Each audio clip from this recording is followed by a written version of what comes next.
So good afternoon. My name is Sarah Vinson, as she mentioned, and I do have a practice where I see a lot of Black professionals. And so the stressors that we are under that are unique and may not be understood by everyone else are things that I sort of deal with as a clinician on a day-to-day basis and just as a Black professional myself. But today, of course, we're focused on Black journalists' mental health.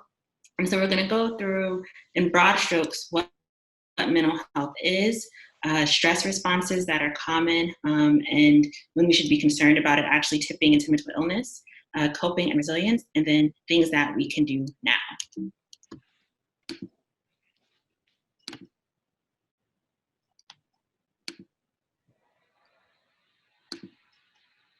So mental health, I think it's always helpful to start these conversations with a definition of what mental health is. Often in the public discourse, it's you're mentally ill or you're not.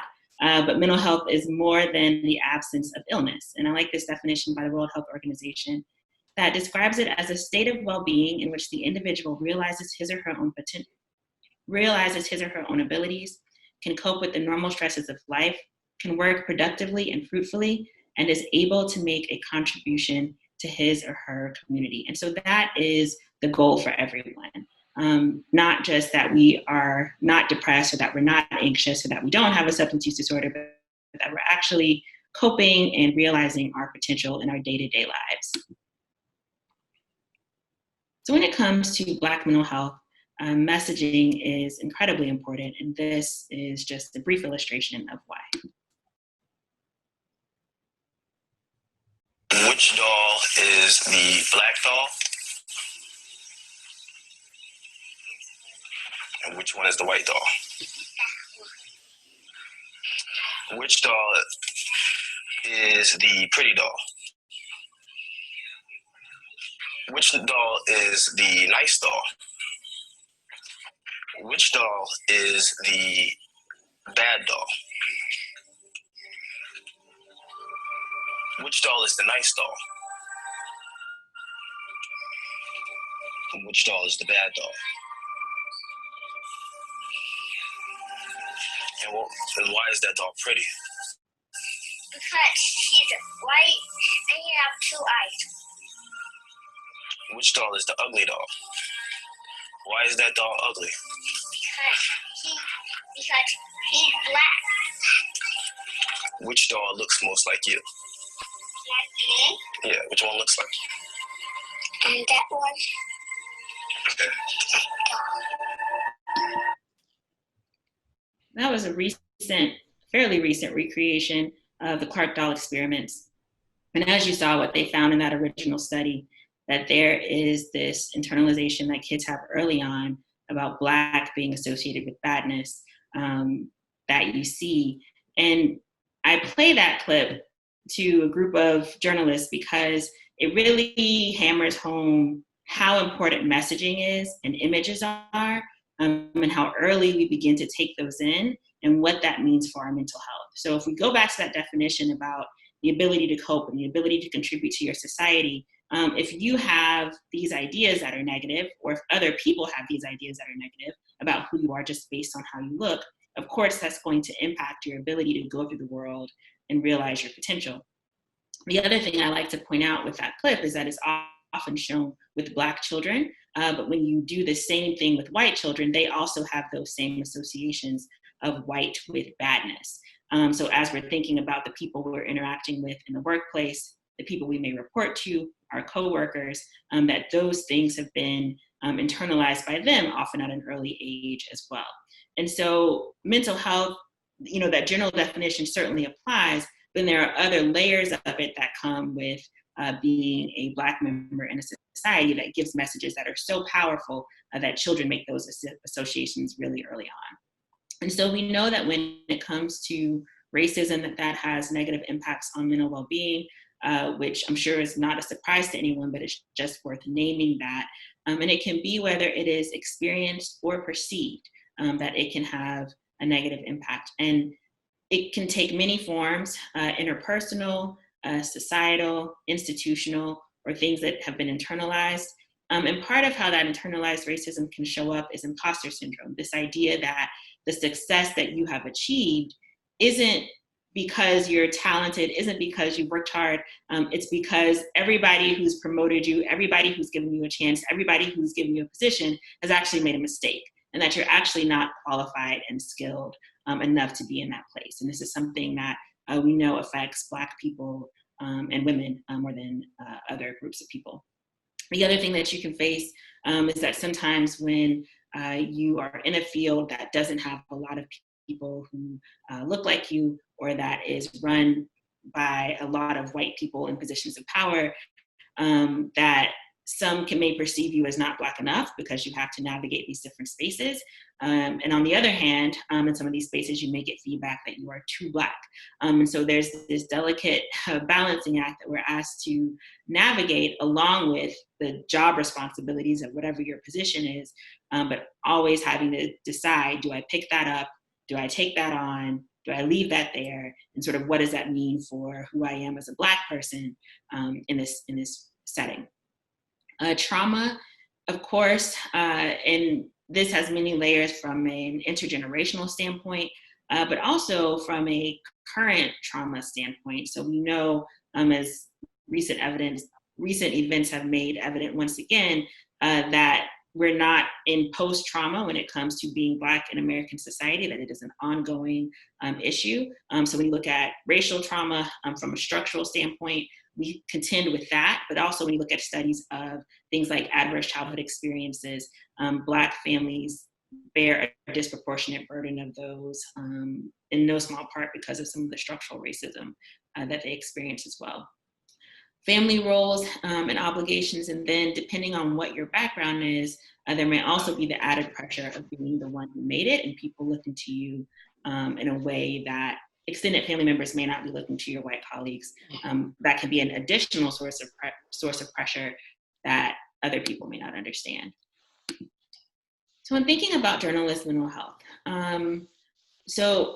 we know that newsrooms are not as nearly as diverse as they should be, that there aren't enough Black people at the table as there should be. But we also know that when you make it and you're that person who gets to that table, that seat can be quite costly.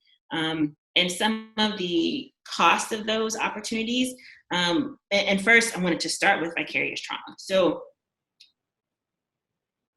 when people have to talk about or take in traumatic events, even if they weren't there, it can end up impacting them as if they were there or as if that trauma happened to them. And because of what you do in terms of storytelling, unpacking things, having to synthesize information, there's a level of engagement that you have with trauma and with the content that is different.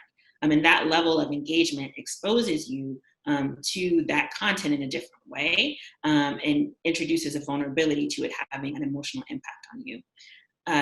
You're in a volatile business, which I don't have to tell you, but I just want to point that out, that the uncertainty that comes both personally and professionally with being in a volatile business can certainly be a stressor with a demanding work setting. And then also, even though you're in a field where you are communicators by nature, as Black professionals, sometimes it may feel as if that seat at the table comes at the cost of your voice, or comes at the cost of you having to attenuate your voice.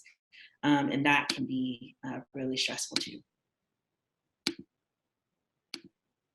And so thinking about stress and trauma, in broad strokes, these are things that threaten your safety or your security.